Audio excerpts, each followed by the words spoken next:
वर्तमान बदली लोकंकर जीवनशैली केवल सेतिकी नुहे यह सहित खाद्यपेयर परिवर्तन होती खास करी अनेक लोके जीवनशैली रोग अर्थात थायरॉइड डायबिटीज और आंठुगंठी जनित रोग में पीड़ित होती।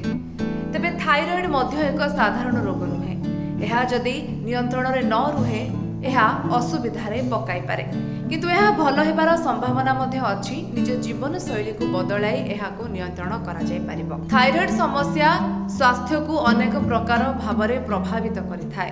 कहिबाकु गले वर्तमान अनेकों मध्यरे एही जीवन शैलीगत रोग देखा जाउछि। गଳାର पछ भागरे थिबा थायरॉइड ग्रंथि आवश्यक हार्मोन सबु डिस्चार्ज करिथाय। थायरॉइड थिले देह अनेक समय दरज लगे और यह छड़ा आंठुर मांसपेशी दरज होता है। एमती किसी लक्षण अच्छी जदि यह आपण पाखे देखा जाउछि तेबे जानि नियंतु आपण एही रोगर शिकार अछंती, किंतु यह आपण नियंत्रण मध्य करि परिबे। तबे यार लक्षण मध्य देखिबाकु मिलिथाय।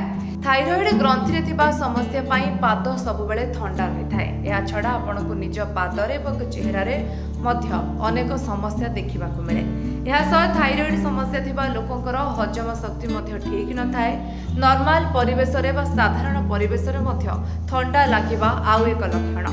जॉइंट एवं मांसपेशी बिंधिबा, डिप्रेशन, सुखिला चेहरा एवं दिन सारा थका अनुभव करबा हेउछि एहार सबुठारु बड़ बा मुख्य लक्षण। तबे आपण जदि एही सब लक्षण निज पाखरे देखुथिबे तबे खूब शीघ्र डाक्टर ठारू परामर्श नै निजर खाद्यपेय परिवर्तन करबा सहित सठिक औषध सेवन मध्य करबा दरकार। Bureau report, Vishwavani live.